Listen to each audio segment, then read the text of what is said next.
every brother that's caught in the crossfire. That's caught in the crossfire.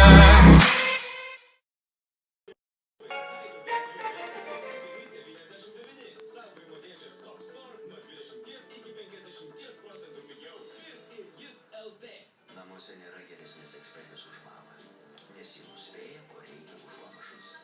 Ir net susikalba su santechnikais. Ji žino, kad indėnai neišgyvena be planšetės, besislapstantis be prožektorius, o keturkojai be draugų. Ir tikrai žino, kad jei kepti, tai su rapsų alieju. Jame daug nesočiųjų riebalų, jo neutralus skonis.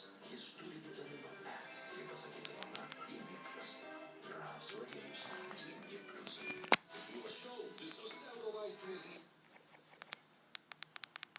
Buvo dėvokite civilio drabužiais, kuris jų nuomonė nesakė tiesos.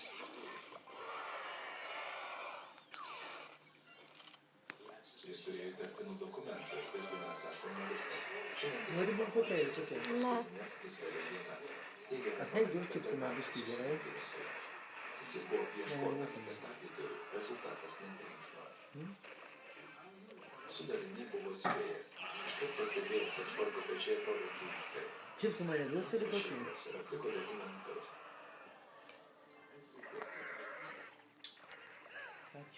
Prašau.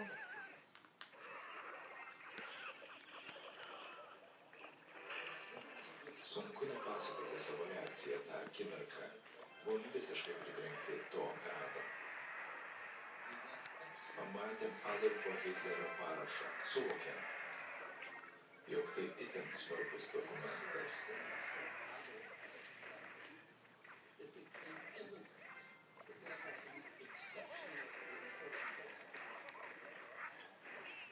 Rotmanas iš karto suprato, kad šis testamentas ko gero Fiurerio. Tardydamas nacius mintise susidariau Hitlerio portretą. Iš jo kalbėsenos tono nusprendžiau, kad dokumentas greičiausiai tikras.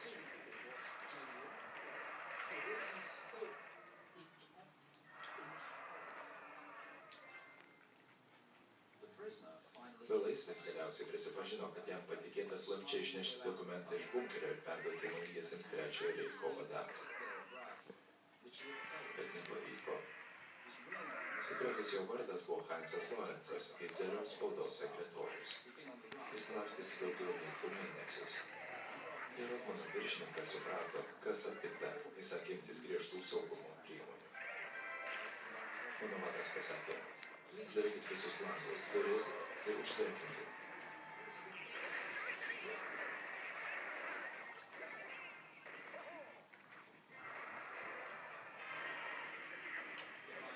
Niekam neskelbdami Rotmanas ir kiti sėdė versti testamento. Jis parašytas ranka. 2 dalių.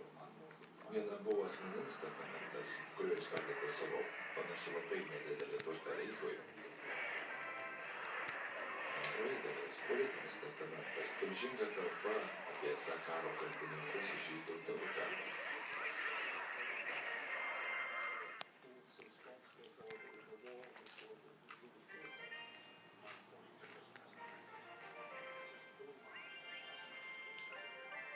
Po žydus kaltinančios tirados 5 puslapių politinėje dalyje išvardijama naujosios nacių vyriausybės sudėtis. Iš nacizų partijos išmetami buvę Hitlerio bendrai Geringas ir Himmleris.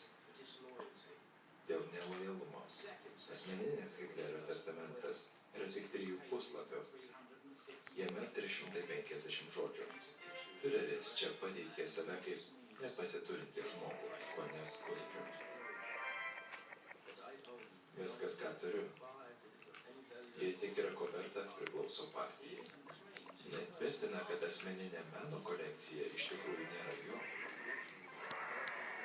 Daugybę metų mano pirkti paveikslai niekada nebuvo skirti asmeniniams tikslams. Iš jų buvo sukurta meno galerija mano gimtajame mieste Lince, pietų nuo Dunojus. Mano asmeninis testamentas irgi buvo skirtas vokiečiams. Jis norėjo parodyti, kad turėjo labai mažai. Gerai galvoja savo žodžius. Noriu parodyti liaudžiai, kad neturėjau naudos. Visas mano gyvenimas atiduotas tik Vokietijos žmonių gerovei. Tai buvo akivaizdu perskaičius asmeninį testamentą.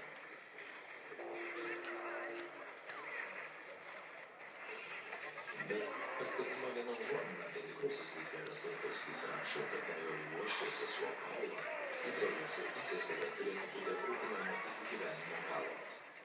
Arba kaip teigia pats.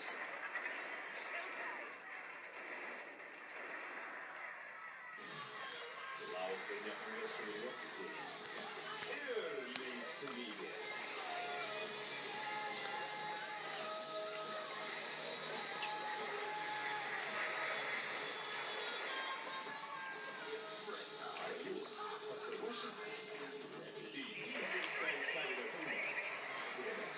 Geriausių animacijos žiūrėtojai su vyriausiais herojais jūsų nepakartojamiems penktadienio vakarams.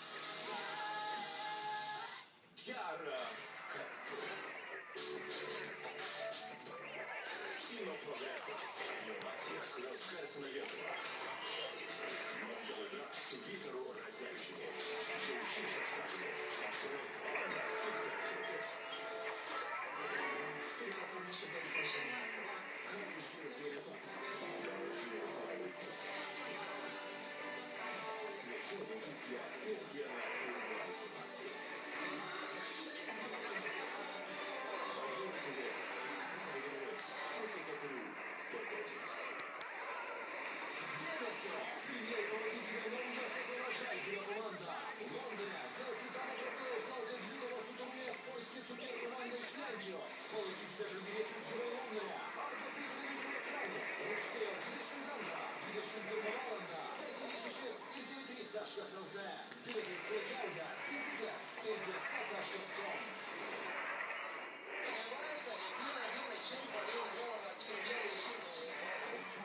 Moteris imasi, kai nori patekti į mylimojo miegamąjį.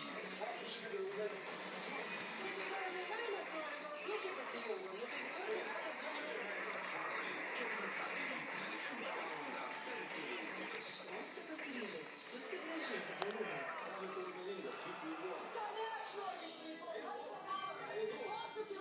Kokia bėda patenka Vyčka su Virga. Kas įvyko?